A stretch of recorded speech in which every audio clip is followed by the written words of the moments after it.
રાજ્યમાં વધુ એક પોન્ઝી સ્કીમનો પર્દાફાશ થયો છે। રાજકોટમાં પણ બીઝેડ જેવું જ મહાકૌભાંડ સામે આવ્યું। એકા ડબલની લાલચ આપવામાં આવતી હતી, જેમાં હજારો લોકો છેતરાયા છે।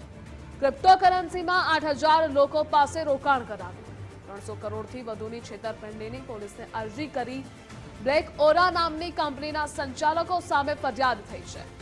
બોટાદના વેપારી મોહસિન મુલતાનીએ અરજી કરી। રાજ્ય પોલીસ દ્વારા રાજકોટ પોલીસ કમિશનરને અરજી કરવામાં આવી છે। તો વધુ એક પોન્ઝી સ્કીમનો પર્દાફાશ થયો છે। એકા ડબલની લાલચમાં અનેક લોકોને ફસાવવામાં આવ્યા।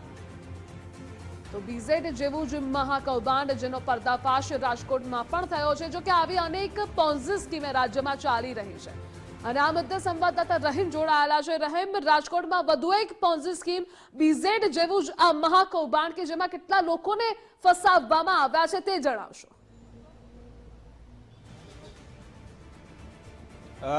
ધ્રુવિશા, ચોક્કસપણે જે રીતના સ્કીમની વાત કરીએ, એકના ડબલ જે આપવાની વાતની લાલચ આપી આખી એક કંપની છે તે ઊભી કરવામાં આવી હતી, બ્લોક ઓરા કરીને, કે જેમાં લગભગ અત્યાર સુધી જે તપાસ કરવામાં આવી છે, જે ફરિયાદી સાથે વાત થઈ છે, તેઓએ કહ્યું કે ઓનલાઈન જે તેમની વેબસાઇટ હતી તેમાં ચકાસણી કરતા લગભગ 8,000 લોકો દ્વારા આની અંદર રોકાણ કરવામાં આવ્યું છે।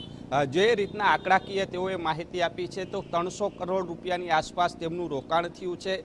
જે બિટકોઇન જેવી જ કંઈક રોકાણ કરવાની વાતો છે તે કરવામાં આવી હતી અને તેમને જે રોકાણકારોને છે શીશામાં ઉતારવા માટે થઈ અને મુંબઈની ખ્યાતનામ હોટલો છે તેની અંદર જે એક મિટિંગોનું આયોજન કરતા અને ત્યાં તેડાવતા, કંપનીના ખર્ચે ત્યાં લોકોને તેડાવવામાં આવતા, ત્યાં મિટિંગો કરતા અને ત્યારબાદ આખા તમામ લોકોને જે શીશામાં ઉતાર્યા બાદ તેઓની પાસેથી રોકાણ પણ કરાવવામાં આવતું હતું।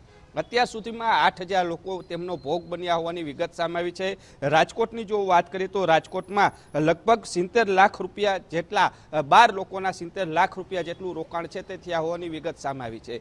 જોકે આ સમગ્ર મામલે રાજકોટ શહેર પોલીસ કમિશનરને ગત રોજ અરજી પણ દેવામાં આવી છે। જે આરોપીઓ છે તેમના ફોટોગ્રાફ્સ પણ આપવામાં આવે છે કે કોણ કોણ કયા ભોગ, જે આરોપી છે તેમની ભૂમિકા શું હતી તે પણ છે આપવામાં આવી છે। સૌરાષ્ટ્રના માર્કેટિંગ હેડ તરીકે રહેનાર વ્યક્તિ છે તે વારંવાર સૌરાષ્ટ્રમાં આવતો હતો, અલગ અલગ વિસ્તારમાં પણ જતો હતો।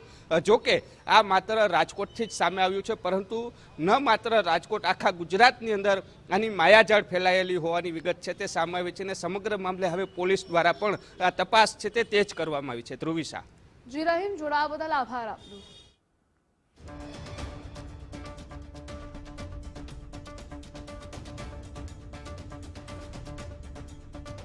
ડબલની લાલચ આપી અનેક લોકોને છેતરવામાં આવ્યા, ફસાવવામાં આવ્યા। ક્રિપ્ટોકરન્સીમાં 8,000 લોકો પાસે રોકાણ પણ કરાવી દીધું છે। આવી અનેક પોન્ઝી સ્કીમ ચાલી રહી છે, લોકોએ એલર્ટ રહેવાની જરૂર છે।